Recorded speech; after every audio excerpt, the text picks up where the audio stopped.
ኣብ ታሪኽ ካብ ዝተመዝገቡ ናይ ስደት ጉዕዞታት እቲ ዘይልሙድን መፍርሕን ፈጣሪ መገዛ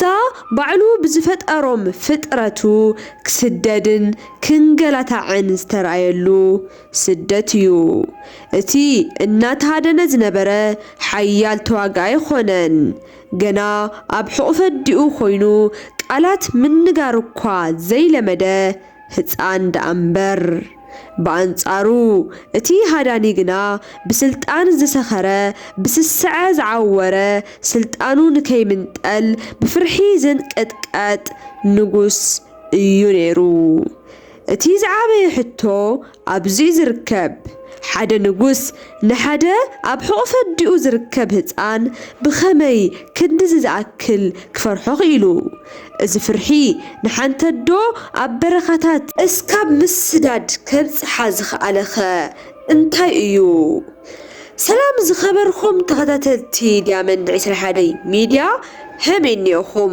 دحنا دیخم اول لخمو سلامكم يزاح ابناي لو معنتي فيديونا اتي ناي سدت مسمر تقتلنا كاب بيتلهم ناي ليتو قعزو كاب ناي قبسي ناي حشوا برخا حليفنا اسكاب ناي اثيوبيا قوبوتات زبصحه ناي قويتانا إيسوس كريستوسن اديو ماريامن قعزو كنرئي إينا حدشت زهوكم سبسكرايب نبارات زهوكم دما فيديونا لايك بمقبار هم تجمرو يأمنية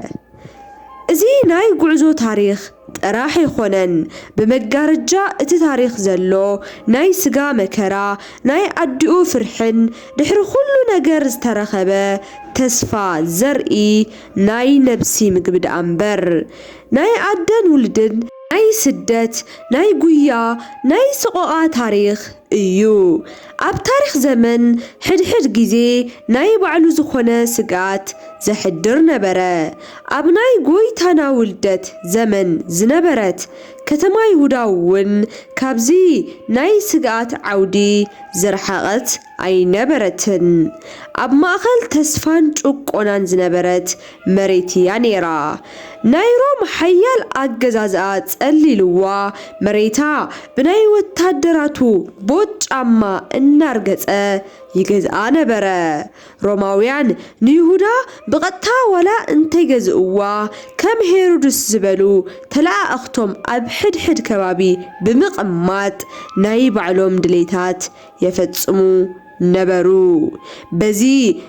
ناي روماويان تزاز مفتسمين كخون هيرودس نجسا هيرودس زرو كاب ايهوداويان اي نبرن يخون مبر اب يهودا ببوليتيكان بشت اران زبلت او زي نبره بچكانه زفلت نغوس خونه بتوساخي سلطانون محلاو زخونه يخون مسواتين مخفال دلو نبره نزدما بمغنيات طرطاره مغزا دقون سويتون مقتالو نسلطانو زلو فرحن سسعن مسكريو نهيرودس هيوت مالت سلطان يونيرو نسلطانو زنك زخونه نجر دما كساب موت كفالمو دلو نبره اب تشعو زمن نغوسا ايهود مالت ناي دحنت ملكت زي خونس لروماويان ناي عمصا صاوعيت نهيرودس دما نعو كاب سلطان كورد زمطه تقانقان اكال مالتيو زخونه اكال نبعلو ناي ايهود نغوس انتدا إلو ناي بعلو ناي موت إزاز كم زفرم اي زغطر امبار نابزي بتون كلن فرحن استملأ ناي يورساليم بيت منغست ايوم اتوم كابرحوق مبراق زمتسو نغستات كقايشو زاتو اتوم سوا أسجل استبهالو ناي طببن فلطتن نغسنتن سبات برغص نابزي بيت منغستي ممصوم قليل ነገር አይነበረን ካፕቲዝ መጽሉ ዓላማ ብተወሳኺ ኣብ ሞንጎ ሮምን ፋርስን ፖለቲካዊ ዘይመረዳ ብምንባሩ ናይ ሰብኣ ሰገል ምምጻእ ንሄሮድስ ኻሊእ ትርጉም ይህቦ ቀጽሎም እቲ ዝሓተትዎ ሕቶውን እንተኾነ ነቲ ቤተ መንግስቲ ልክዕ ከም መብረቕ ዝወቅዖ ሕቶ እዩ ነይሩ እቲ ዝተወለደ ናይ ኣይሁድ ንጉስ ኣበየሎ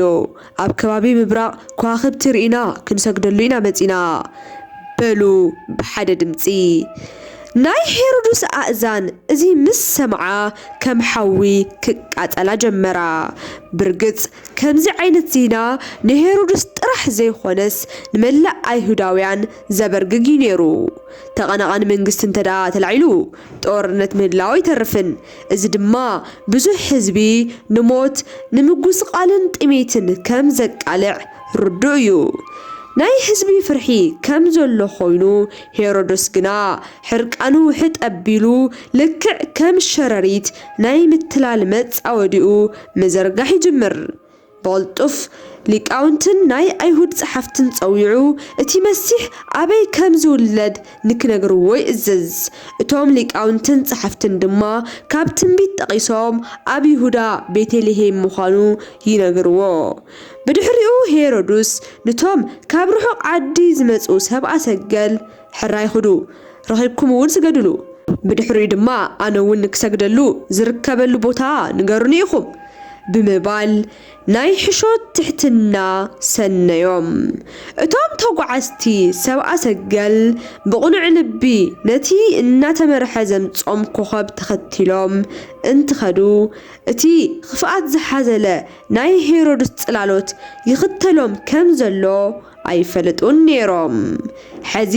እተን ብፍርሒ እናሰረቓ ዝረአያ ናይ ሄሮድስ ኣዒንቲ ኣንፈተን ኣጽቢበን ኣብ ቤተልሔም ዓረፋ። ኢየሩሳሌም ብፍላይ ድማ ቤተልሔም በትፍርሕን ኣለሻን ተረቢሻ ዋላ እኳ እንተነበረት ኣብ ውሽጢ ቤተልሔም ዝርከብ ሓደ ናይ ከፍቲ መሕደሪ በረት ግና ሙሉእ ሰላም ዝሰፈኖ ይመስል። ሰብኣ ሰገል ብተሓጓስ ሰጊዶም ውህብቶም ኣቕሪቦም ድሕሪ ምምላሶም እቲ ካብ ዒባን ድኹዕን ሓሊፉ ካሊእ ጨና ዘይነበሮ መሕደር ከፍቲ ብናይ ዕጣንን ከርቤን መዓዛ ተቐይሩ ነበረ። ኮይኑ ግና እቲ ኣብቲ መሕደር ከፍቲ ሰፊኑ ዝነበረ ሰላም ንክጠፍእ ውሕዳት ሰዓታት ዝቐረዮ ይመስል። ኣብታ ለይትሳ እቲ ጻድቕ ዮሴፍ ሓደ ሕልሚ ይርኢ። እቲ ሕልሚ ብስራት ይኹን ተሓጓስ ኣይነበረን እኳ ደኣስ መደንገፅን ብቕልጡፍ ክግበር ዘለዎን ቀጢን ትእዛዝ እምበር። ንዮሴፍ ናይ እግዚኣብሔር መልኣኽ ተገሊጹ ከምዚ በሎ፣ ተስእ ሄሮድስ ክቐትሎ ይደሊ እዩ እሞ ነቲ ህፃንን ኣድዮን ሒዝኻ ናብ ግብፂ ኽድ፣ ኣነ ክሳብ ዝነግረካ ድማ ኣብኡ ተቐመጥ። ዮሴፍ ብድንጋጸ ካብ ህራሱ ይነቅሕ፣ ልቡ ብፍርሒ ምብራር ኣይቋረፀትን። ናይቲ መልኣኽ ድምፂ ኣብ እዝኑ ምድግጋመ ይቋረፀን። ኣምልጥ ዝብል ቃል ንሓደ ሃናጺ ንሓደ ስድራ ዝመርሕ ኣረጋዊ ብርግጽ ከቢድ እዩ ነይሩ። እዚ ኣብ ሕቑፉ ዘሎ ህፃን ተራ ህፃን ኣይኮነን። መድሓኒት ካብ ናይ ንጉስ ሰይፊ ናይ ምድሓን ዓብይ ሓላፍነት ኣብ ልዕሊኡ ዓረፈ። ብቕልጡፍ ብሽኽሽኽታ ድምፂ ንእንበይትና ካብ ህራሳ ይነቕንቓ። ቀፂሉ ማርያም ብቕልጡፍ ካብዚ ክንኸድ ኣለና በላ ብዝተጨነቐ ድምፂ። ንሓንቲ ህፃን እሞ ድማ ዝወለደት ካብ ዝብላዕሊ ከቢድ ዜና የለን። ልባ ብናይ ድንጋጸ ማዕበል ተወቕዐ። እቲ ኣረጋዊ ስምዖን ንጎይታና ወሊዳ ኣብ ቤተ መቕደስ ኣብ ዝረኸባ እዋን ብነብስኺ ሰይፊ ክሓልፍ እዩ ኢሉ ዝተናገሮ ናይ ትንቢት ቃል ንመጀመርታ እዋን ምትግባር ይጅምር። ኮይኑ ግና ንምሕታት ይኹን ንምብኻይ ግዜ ነበራን። ናይ ውልዳ ህይወት ኣብ ሓደጋ እዩ ዘሎ። ሃንደበት ናይ ኣዶነት ናይ ምክልኻል ሰይፊ ንነብሳት ተቆፃፀሮ። ንፈተውቲ ይኹን ነዝማድ ምስንባት ግዜ ኣይነበሮምን። ዘሕለፍዎ ጽቡቕ ግዜ ንምዝካር እውን ከምኡ ፍርሒ ንኹሉ ነገር ውሕጥ ኣቢልዎ እዩ። ብስቕታ ነቲ ህፃን ብዝሞቐ ጨርቂ ድሕሪ ምጥቕላላ ናብ ኣፍ ልባ ኣፀጊዓ ሓቆፈቶ። ካብ ናይ ትንፋሳ ሙቐት ወፃኢ ካሊእ መከላኸሊ ካብ ሕቑፋ እውን ብተወሳኺ ካሊእ ሓላዊ ኣይነበሮን። ሰሎሜ ብቕልጡፍ ውሕድ ስንቂ ኣዳለወት። ናብ ገዝኦም ሙቐት ናይ ዓዶም ሰላም ኩሉ ሓዲጎሞ خدو ንናዝሬት ንድሕሪት ሓዲጎማ ድማ ጉዕዞ ጀመሩ ካብ ገዞም እንትወፁ ሰብ ዘይፍለዮም ጎደናታት ገሊላ ጸዊሎም ነበሩ ወጽያ ዝነበረት ወርሒ ካብ እተብርሆ ብርሃን ብላዕሊ ኣብ ልዕሊኦም እትፈጥሮ ጽላሎት መፍርሕ ነበረ ካብ ናይ ርጋጾም ድምጺ ሓሓሊፉ ካብ ዝስማዕ ናይታ ኣድጊ እግርን ሓሊፉ ዝስማዕ ምንም ነገር ኣይነበረን ድንግል ማርያም ኣእዳዋ ወዳ ንከይቆሮ ብተደጋጋሚ እንትሽፍን ዓይንታ ግና ኣብቲ ጸልማት እሱ ሕልው ንዝብል ነገር የማዕዱ ነበረ ካብ ከተማ ናዝሬት ጸውታ ግልባጥ ዝርከብ ናይ ሞት ኣዋጅ ንዚ ቅዱስ ቤተሰብ ናብዚ ሕሱም ዝኾነ ናይ ስደት ጉዕዞ ናብ ናይ ሲና በረኻ ንክኣቱ ገይርዎም እዚ በረኻ እዚ ኣብ መንጎ ግብፅን ይሁዳን ማእኸል ዘሎ ንብዙሕ ዘመናት ንነጋዶን ንጦረኛታትን ፈታኒ ዝኾነ ምድረ በዳ እዩ ይኹን እምበር ሓደ ኣረጋዊ ሓንቲ ንእስቲ ኣዶ ቆልዓን ግና ንዚ ፈታኒ ዝኾነ በረኻ ንክሓልፍዎ መሪጾም እዮም ብርግጽ ኣብቲ ዘመን እሱ ካብ ይሁዳ ናብ ግብፂ ዘሸጋግሩ ሰለስተ ዋና መንገድታት ነይሮም እዮም እቲ ናይ መጀመርታ ብባሕሪ ሜዲትራንያን ዝኽወድ ናይ ባሕር መንገዲ ተባሂሉ ዝፍለጥን እንትኾን ሮማውያን ወታደራት ዝሕልውዎ ናይ ንግዲ ተጓዓዝቲ ጥራሕ ዝሓልፍሉ መንገዲ እዩ እቲ ካልኣይን ሳልሳይን መንገድታት ድማ ብጎቦታት ሓሊፍኻ ዝኽወዱ እንትኾኑ ኮይኑ ግና ናይ ሄሮድስ ተኸተልትን ወታደራትን ኣብዚ መንገዲ እዚ ይርከቡ ብምንባሮም ነቲ ቅዱስ ቤተሰብ ናይ ሞት መጻወድያ እዩ ነይሩ ስለዚ ድማ መማረጽኦም ሓንቲ ጥራሕ እያ ነይራ ሰባት ዘይፈልጥዎ ኣብ ካርታ ዘይሰፈረ ሓደገኛን ፈታንን ዝኾነ ብዙሓት ናይ በረኻ ኣራዊታት ዝርከብሉ መንገዲ ምኽታል እዚ ድማ ብናይ መልኣኽ መሪሕነት ኣብ እምነት ጥራሕ ዝተመስረተ ጉዕዞ እዩ በረኻ ሲና ዋዛ ይነበረን እቲ ናይ ቀትሪ ሃሩር ከም እቶን ይዝልብልብ እቲ ናይ ለይቲ ቁርውን ዓጽሚ ሰቢሩ ዝኣቱ እዩ ናይ ማይ ጉድጓድ ዝበሃል የለን እታ ዝሓዝዋ ስንቂ ምስ ተወደት ናበይ ከም ዝኣተው እውን ኣይፈልጡን ልዕሊ ኩሉ ድማ እቲ በረኻ ናይ ተበንን ኣራዊትን መንበሪ እዩ ኣብ ትውሽጢ በረኻት ሓቢኦም ንሰባት ዝዘርፉን ዝቐትሉን ሸፋቶ ካሊእ ክፋል ናይቲ መፍርሒ በረኻ እዮም እዚ ኩሉ እናሃለወ ግና ዝዓበየ ስግኣቶም ብድሕሪቶም ዝመጽእ ሓደጋ ጥራሕ እዩ ነይሩ ናይ ሄሮድስ ቁጥዐ ሄሮድስ ኣብ ውሽጢ ቤተልሔም ዝርከቡ ህፃናት ብምጭፍጫፍ ጥራሕ ኣየብቅዐን ዕላምኡ ከም ዘይተሳኽዐን ትርዳእ ቁጥዑ ናብ ዕብዳን ተቐይሩ ቀፂሉ ን4 ሹማምንታት ምስ ሙሉእ ሰራዊቶም እቲ ህፃንን ኣዲኡን እንተደኣ ኣምፂኹም ፍሉይ ሽልማት ኣለኩም ኢሉ ከም ዝለኣኸም እውን ይንገር በዚ ምክንያት ድማ እቲ ስደት ካብ ቦታ ናብ ቦታ ዝግበር ጉዕዞ ጥራሕ ዘይኾነስ ገጽ ንገጽ ምስ ሞት ዝግበር ውግእ እውን ኾነ ሕድሕድ ስዳሮ ብፍርሒት ስደር ነበረት ብድሕሪቶም ዝስዕብ ናይ ሄሮድስ ወታደራት ጽላሎት ብቕድሚቶም ዝርከብ ቀታሊ በረኻ ተደሚሩ እቲ ጉዕዞኦም ዘየቋርጽ ናይ ሙጉያይ ውዕሎ ገይርዎ እዩ ብቕድሚቶም ናይ በረኻ እቶንን ብድሕሪቶም ናይ ንጉስ ሰይፍን ታሪኽ እቲ ዝኸድሉ መንገዲ ብነቓጽ ሓቂ ይቕምጠልና ጂኦግራፍ ድማ ናይቲ በረኻ ስፍሓትን ዓይነት እቲ ሓሸዋን ይነግረና ኮይኑ ግና ኣብቲ መንገዲ እሱ ዝተኸፈለ ዋጋ ኣብቲ ሓሸዋ እሱ ዝፈሰሰ ንብዓት ክነግረና ዝኽእል ናይ ሰብ ልቢ ጥራሕ እዩ ብድሕሪት እቲ ናይ ታሪኽ መዛግብቲ ዘሎ እቲ ሓቅኛ ስቃይ ንምርዳእ ንሓንቲ ሻዕ ዋላ ኣብቲ በረኻ እሱ ምስኦም ክንጓዓዝ ኣለና ሕሰብዎ እታ ናይ ንግሆ ፀሓይ ልክዕ ከም ናይ ሓዊ ሓለንጊ እያ ትገርፍ ካብ ንግሆ ጀሚራ ኣብ ሰማይ ከም ዝተሰቐለ ናይ ሓዊ ኩዕሶ بتحتي أنا زركب كله تتقبسلا نتي أير تفلحلا نتي لسلوس نايتا أدو قربت يخون نتي أرقاوي يوسف زدخم بركن نتي هتان حدش تقليم تصغرن من محرتي نبران اتهات حي نقربتهم أحريرا نعينتهم إنا تفتاتنت بملكع رهات أبلا دموم ممتاتا أيقارتن تسجعهم زتلولو كابتا صحي زملطلو تخلق ينبرن اتسماي حوي اتمدري برت خوينوم نبره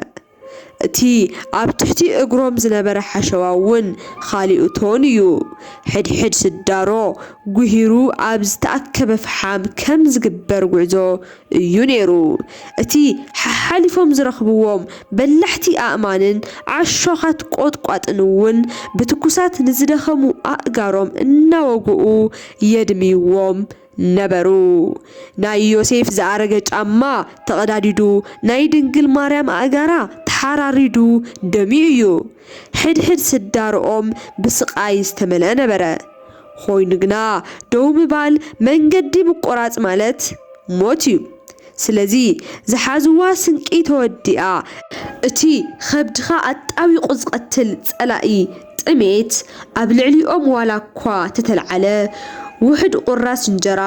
ውሕድ ናይ ማይ ንጣብ ምርካብ ክንዲ ሰማይ ዋላ እኳ እንተረሓቆም እቲ መንገዲ ክቕጽሉ ግድን ኾነ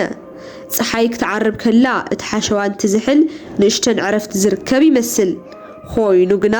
ሓደ ስቃይ እንትኸድ ብኻሊ ስቃይ ዝትካ እቲ ናይ ቀትሪ ነበልባል እንትኸድ ዓጽምቲ ሰባቢሩ ዝኣቲ ናይ ለይቲ ቁሪ ዝወርሶ ንቁሪ ዝከላኸልሉ ኻሊእ ክዳንን ኣትዮም ዝመቕሉ ገዛን የብሎምን ዘለዎም መማረፂ ባዕሎም ንባዕሎም ተሓቋቂፎም ካብ ሰብነቶም ብዝወፅእ ሙቐት ነቲ ደም ዘደንዝዝ ቁሪ ብውሕዱ ካብ ማእኸሎም ምጥፋእ እዩ ነይሩ ኮይኑ ግና ካብ ዘጋጥሞም ናይ ስጋ ስቃይ ኩሉ ካብ ጥሜት ይኹን ጽምኢ ካብ ሙቐት ይኹን ቁሪ ብላዕሊ ኣብ ውሽጢ ልቢ ዝነድድ ንነፍሲ ዝበልዕ ኻሊእ ሓወሎ ናይ ተኣዶ ፍርሒ ኣብ ቅድሚ ድንግል ማርያም ካብቲ ቁርን ዋዕን ካብቲ ጻምእን ጥሜትን ብላዕሊ ናይታ ኣዶ ፍርሒ ኣብ ቅድሚ ድንግል ማርያም ካብቲ ቁርን ዋዕን ካብቲ ጻምእን ጥሜትን ብላዕሊ ክስእኖ ደኾን ዝብል ፍቕሪ ዝሓዘለ ፍርሒ እዩ በርቲዑ ዝነበረ ቀትሪ ኣዒንታ ብምምዕዳው ይንከራተታ እቲ ብርሑቕ ዝረአ ኣውራ ናይቶም ፈረሰኛታት ወታደራት ናይ ምምጻእ ምልክት ደኾን እቲ ብማዕዶ ዝረአ ናይ በረኻ ቆጣቆጥ ጽላሎት ናይ ሄሮድስ ጽላሎት ደኾን ዝብል ስግኣት ለይቲ ድማ ሁሉ ኣካላታ ልክዕ ከም እዝኒ ኣዕዋፍ እንትንቀሳቐሳ ንፋስ እንትነፍስ እናተዳመፀት እቶም ቀተልቲ ኣብቲ በረኻዶ ተሓቢኦም ይህልው ተኸቲሎም ዶ መፂኦም ይኾኑ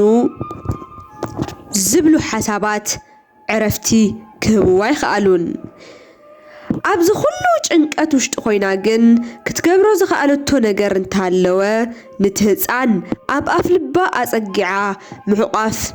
ጥራሕ እዩ ነይሩ ደረታ ካብ ዝመፅእ ሓደጋ ኩሉ ዝከላኸለሉ ዋልታ ነበረ ትንፋሳ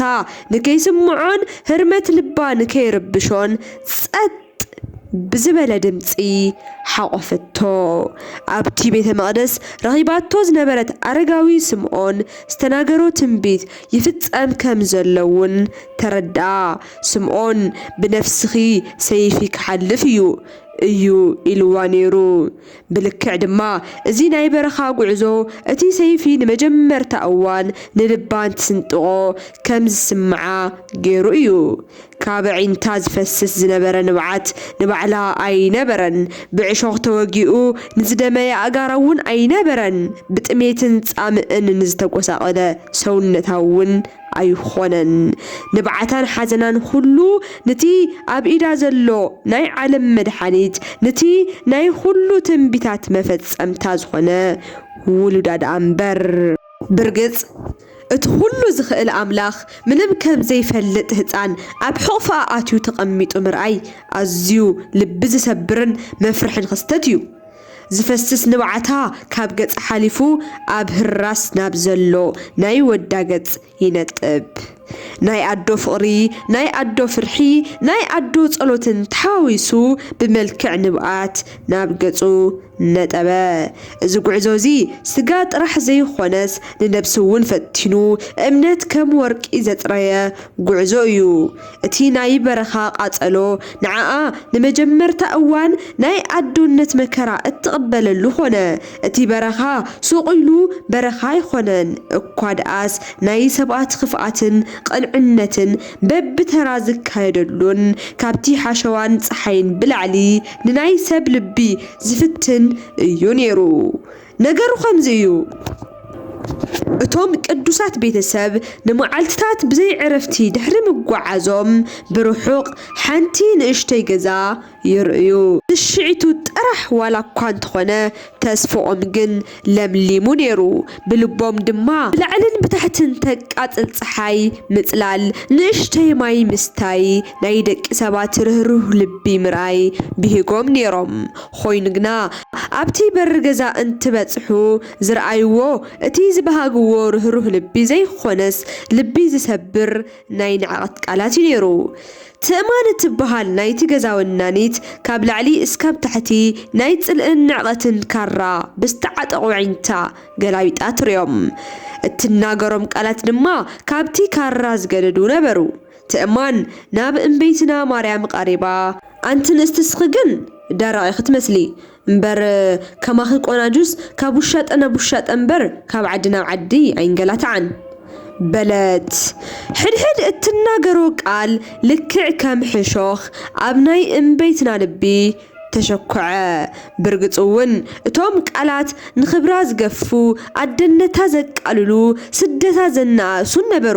ድንግል ግና ሓይላ ኣብ ናይ ኣደነታ ሕቑፊ ስለ ዝነበረ ኣይመለሰትን ሱቕ በለት ኮይኑ ግና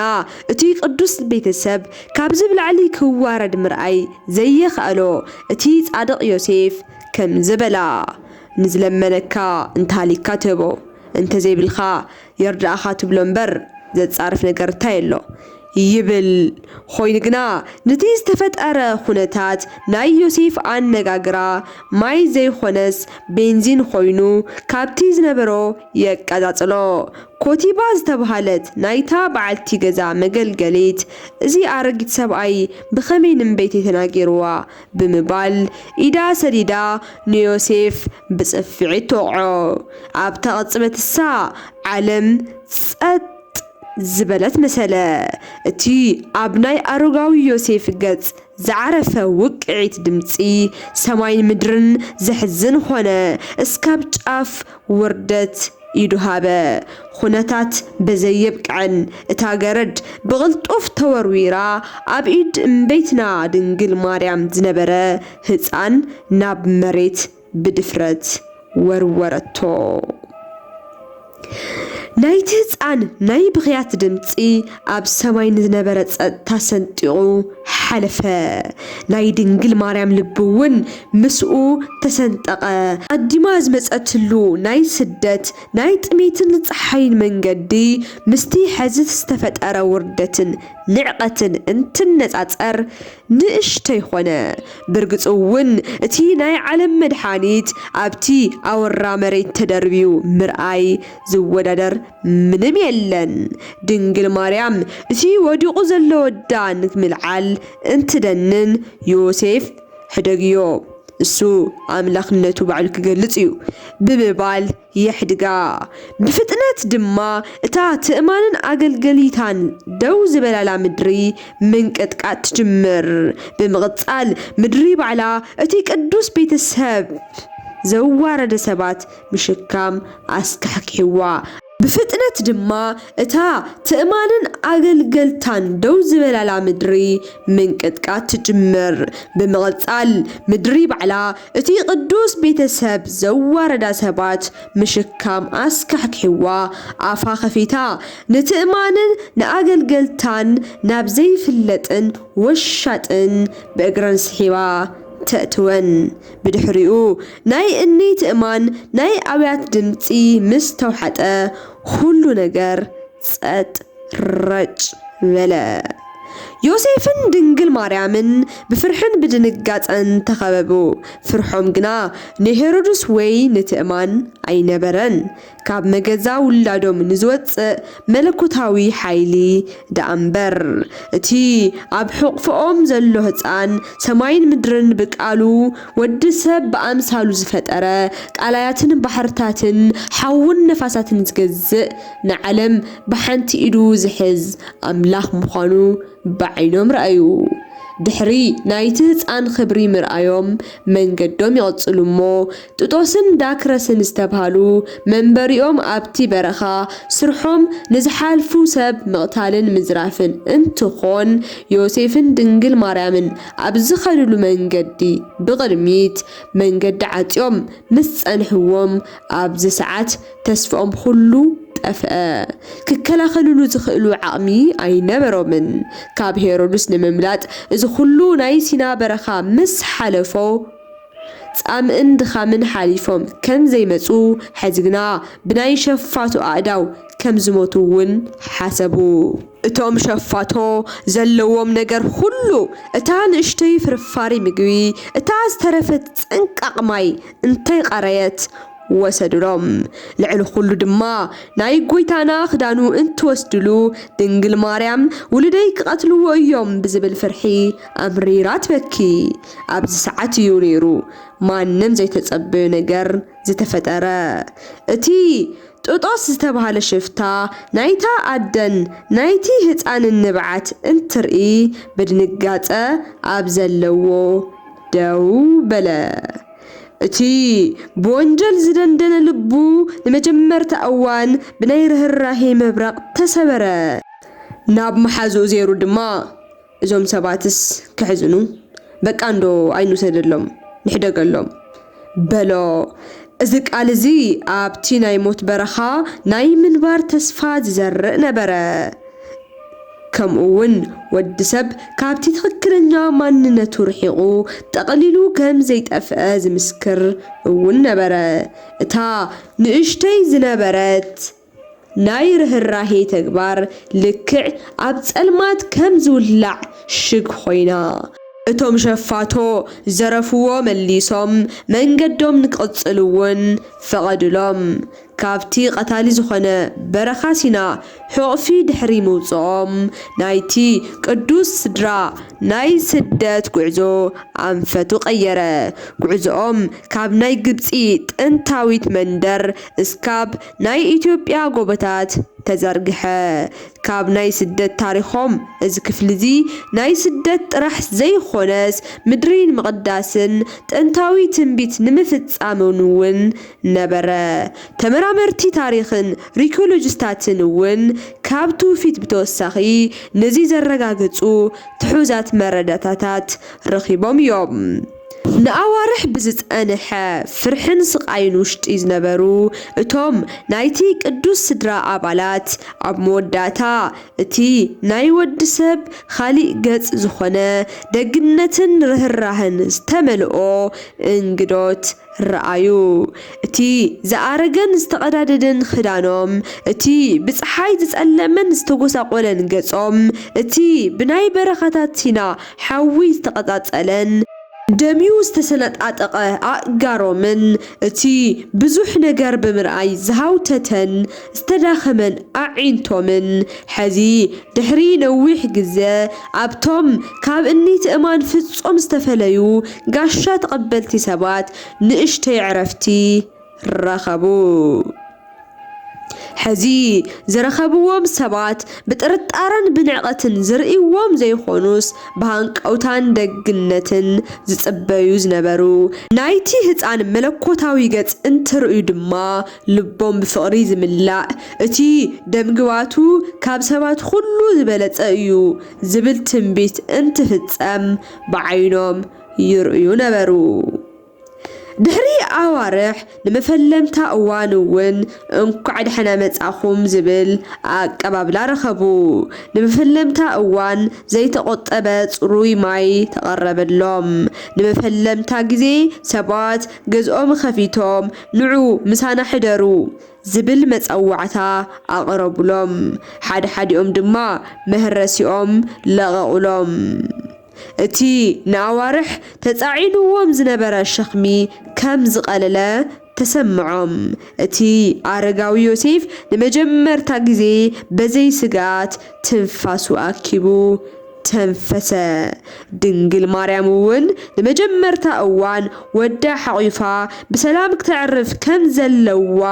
ተሰምዓ። ድሕሪ ሕዚ ኮሽ ብዝበለ ቁፅሪ ምብርጋግ የለን። ድሕሪ ሕዚ ኣብ ጸልማት ዝተሓብአ ቀታሊ ከም ዘሎ ምሕሳብ የለን። ብፍላይ ድማ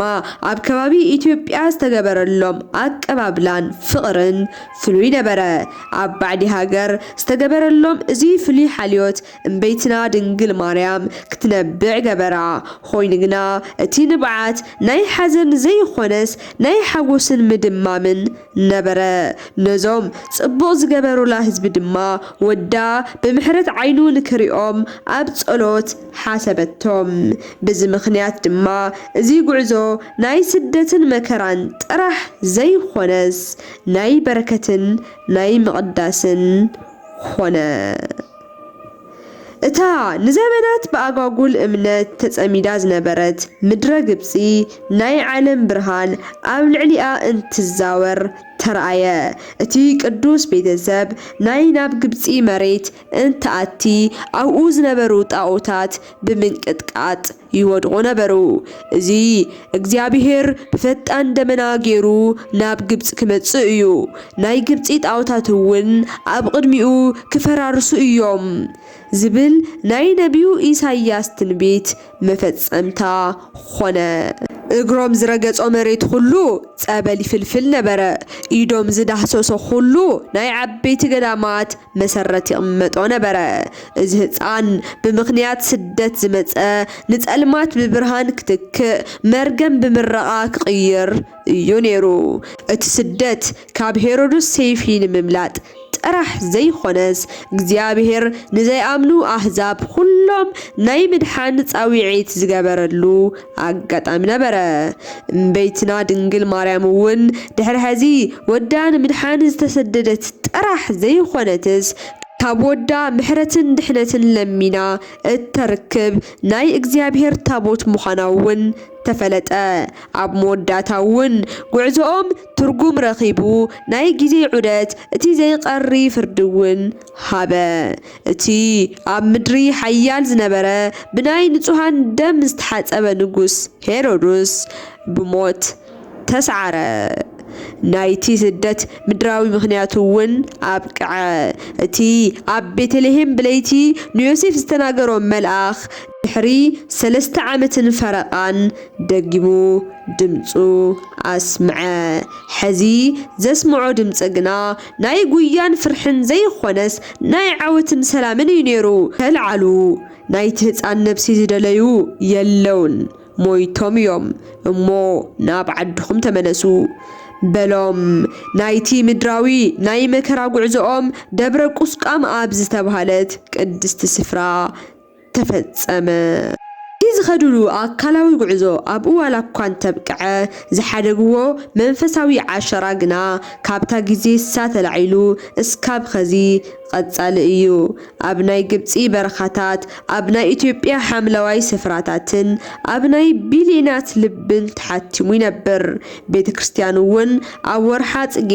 ብናይ ዕምበባ ጽባቐ ተሓቢኡ ዝርከብ ስቃይ እንትዝክር ቤተ ክርስቲያን እውን ኣብ ወርሒ ጽጌ ብናይ ዕምበባ ጽባቐ ተሓቢኡ ዝርከብ ስቃይ እንትትዝክር እትሓስቦ እቲ ዝሓለፈ ጥራሕ ዘይኾነስ ሕድሕድ ስደት ናብ ክብሪ ሕድሕድ ዝፈሰሰ ንብዓት ብናይ ተስፋ ብርሃን ከም ዝሕደስን ናይ ሓንቲ ኣዶ ፍቕሪ ካብ ናይ ንጉስ በሊሕ ሰይፊ ከም ዝበልጽን ትምስክር ናይ ሄሮዶስ ናይ እምነበረድ ቤተ መንግስቲ ናብ ሓመድ ተቐይሩ ስሙውን ኣብ ታሪኽ ጸሊም መዝገብ ተጻሒፉን በአንጻሩ ናይ ድንግል ስደትን ንብዓትን ግና ንዘለዓለም ናይ በረከት ምንጭ ኮይኑ ይነብርሎ። ዝኸበርኩም ተኸታተልቲ ዳይመንድ 21 ሚድያ ናሎማዓንቲ ፕሮግራምና همزا الرقم تمثل نيرا هم الفوتوما تسفى يقبر لكم حساب أستايت أو كومين سيكشن صحفوا لي كم أون بزعوا أمت أتأت أو مزجي بزعوا نيدنجل مريم سدت فلتت ليولو كريستيان زا فيديو ديا شير بمقبار تحاوروا أبغى تسألي بخلي بروجرام اسكام نجانا سلام.